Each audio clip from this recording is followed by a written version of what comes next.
வணக்கம் நண்பர்களே, நம்ம இப்போ வெஜ்ஜு பிரியாணி எப்படி செய்கிறது பார்க்க போகிறோம். இது வந்து பாஸ்மதி ரைஸில் செய்கிறேன். வீடியோ ஸ்கிப் பண்ணாமல் பாருங்கள். எண்ணெயும் நெய்யும் ஒரு 2 டீஸ்பூன் ஊற்றிருக்கேன். நல்லா காஞ்சதுக்கப்புறமா நான் வெங்காயம் நீட்டாக கட் பண்ணி வச்சுருக்கேன். 3 வெங்காயம் கட் பண்ணி வச்சுருக்கேன். நல்லா வதக்கிக்கலாம். அதுக்கப்புறம் நம்ம வந்து பட்டை, லவங்கம், கிராம்பு எல்லாமே வந்து பிரியாணிக்கு தேவையான மசாலாலாம் நம்ம ஆட் பண்ணி வதக்கிக்கலாம். நல்லா கொஞ்சம் வதங்கினதுக்கப்புறமா நம்ம இப்போ தக்காளி ஆட் பண்ணிக்கலாம். தக்காளி ஒரு 4 தக்காளி எடுத்துருக்கேன். தக்காளி வெங்காயமும் நல்லா வதங்கணும். வதக்க தான் நமக்கு டேஸ்ட் நல்லா வரும். வதங்கிறதுக்கு கொஞ்சம் உப்பு ஆட் பண்ணிக்கலாம். நல்லா போட்டு நல்லா வதக்கிட்டு இஞ்சி, பூண்டு, பச்சை மிளகாய் 3மே அரைச்சி வச்சுருக்கேன். அதையும் நம்ம இது கூடயே சேர்த்து நல்லா வதக்கி விட்டுக்கலாம். இந்த ஸ்டேஜில் நல்லா வந்து தக்காளி கொலைய வதங்கினதுக்கப்புறமா நம்ம வந்து தனியா, சீரகம் பொடி அதெல்லாம் போட்டிருக்கேன். கரம் மசாலா, சில்லி பவுட்ரு அதெல்லாம் போட்டிருக்கேன்.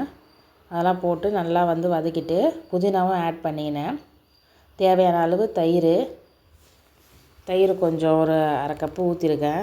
பாருங்கள் எப்படி வந்திருக்கு பாருங்கள். எண்ணெய் பிரிஞ்சு வர அளவுக்கு வதக்கிட்டு இப்போ நம்ம கேரட்டு, உருளைக்கிழங்கு, பீன்ஸு போட்டுக்கலாம்.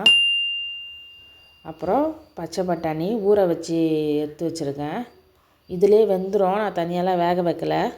மீன் மேக்கர் கொஞ்சம் போட்டு நல்லா வதக்கி விட்டுடலாம். இப்போ தேவையான அளவு தண்ணி நான் வந்து 2.5 கிளாஸ் வந்து பாஸ்மதி ரைஸ் ஊற வச்சு வச்சுருக்கேன். அதுக்கேற்ற மாதிரி நான் 5 கிளாஸ் தண்ணி ஊற்றிருக்கேன். நல்லா கொதி வந்ததுக்கப்புறம் கொஞ்சம் வெந்திருக்கும் காய். இந்த ஸ்டேஜில் வந்து நம்ம வந்து ஊற வச்ச அரிசி பாஸ்மதி ரைஸை வந்து போட்டு ஒரு 5 நிமிஷம் நல்லா கொதி வந்ததுக்கப்புறமா இப்போ வந்து நல்லா கிளறி விட்டுடணும். அது பாருங்க கொதி வந்துடுச்சு. இப்போ மூடி நம்ம தம் போட்டுடலாம். இப்போவே ஒரு பாதி வெந்திருக்கும் அரிசி. இப்போ மூடி தம் போட்டாச்சு.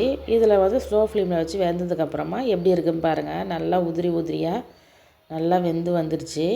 அவ்வளோதாங்க என்னோடய ஸ்டைலில் வெஜ்ஜு பிரியாணி. ட்ரை பண்ணி பார்த்துட்டு எப்படி இருக்குன்ட்டு லைக் பண்ணுங்கள், ஷேர் பண்ணுங்கள், கமெண்ட் பண்ணுங்கள். லாஸ்ட்டாக வந்து நான் லெமன் லைட்டாக பிழிஞ்சு விட்டுருக்கேன், நெய். அவ்வளோதாங்க. நல்லா சூப்பராக இருக்குங்க. காரம் எல்லாமே கரெக்டாக இருக்கும். செஞ்சு பாருங்க. தேங்க்யூ.